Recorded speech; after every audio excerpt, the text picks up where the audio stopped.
Hello everyone, I am Dr. Berkovos and I am a Quantum Control Solutions Engineer at Quantum Machines. In this video, I'll talk about our new pulse validation tools.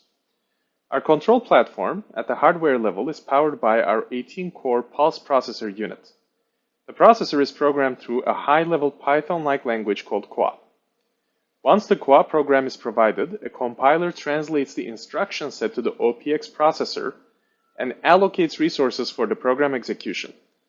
The cores can run simultaneously or wait for others to complete subroutines and have an all-to-all connectivity to the front end, depending on the provided QOP code.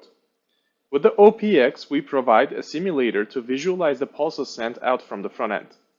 The simulator follows the compiler and a clock-accurate logic of the pulse processor unit to generate the aggregated front-end simulation data. However, just the aggregate front-end data may be difficult to interpret and therefore validate the provided instruction set. With QOP 2.2, we now introduce more transparency into the compiler decisions and pulse execution times, both in simulation and during job execution, allowing the user to analyze and validate their quantum circuits. We do it by introducing two new features, the timestamp stream and the advanced waveform report. As an illustrative example, let's look at the following QOP code.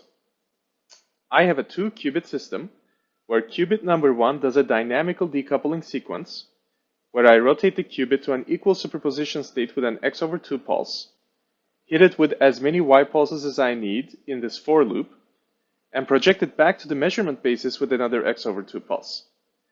The second qubit performs a randomized circuit by producing an array of random numbers that correspond to some gates at each shot of the experiment by our onboard random number generator, and then iterate through the gates using a switch case.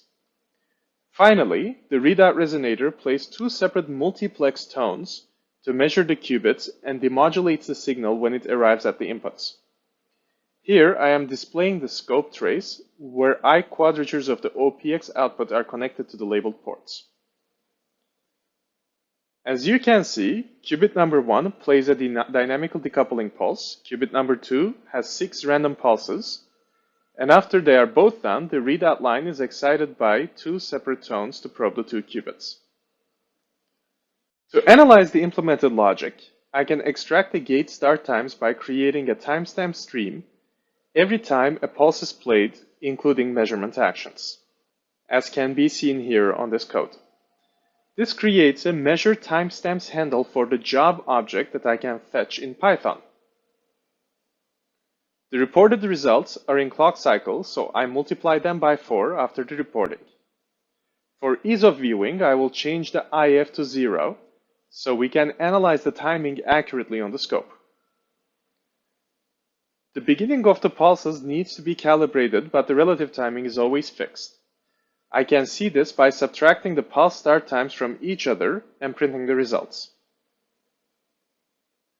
Let's go to our scope and measure the times between the pulses.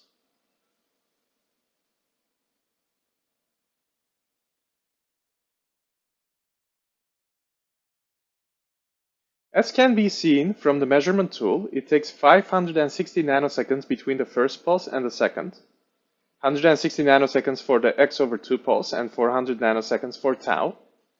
The second pulse is double the time of the first one because it's only a y pulse, and takes 320 nanoseconds combined with the fixed tau of 400 nanoseconds. This gives a consecutive times of 720 nanoseconds, as can be seen on the scope and below in the timestamp stream output. We can view the pulse start times and their attributes in the new advanced waveform reporter. For this demo, I'm going to switch to the simulator.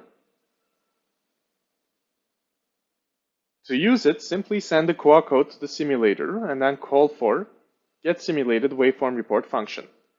This creates a Python object, which I labeled waveformReport, that contains the waveform attributes in a time sequential manner and contains all the necessary information about a played pulse. Not only can we access the control pulses, but also access the data acquisition window within the ADC acquisition attribute. We can, for example, take the first analog waveform, unpack the information within into a dictionary, As you can see, I have a comprehensive list of information necessary to validate the waveform, including its start time, length, IQ information, intermediate frequency, and so on. We also provide a GUI to go with this report. Simply call the createPlot function, pass in the samples if you'd like to visualize the output waveforms, and a path to save the created HTML output. The HTML file can be opened in any reader, including your favorite browser. You can see the output by channels with their corresponding pulses and its information. Simply hover over the desired pulse label to get its unique information, which is particularly useful if the pulses are simultaneous, for example when doing frequency multiplexing, as can be seen here. The visualizer also displays the analog inputs, data acquisition windows, and the type of analysis to be performed on the incoming signal, whether it's demodulation, integration, or time tagging. Finally, if the view is too crowded and signal shape is redundant, you can simply omit the sample argument and view only the pulse level information.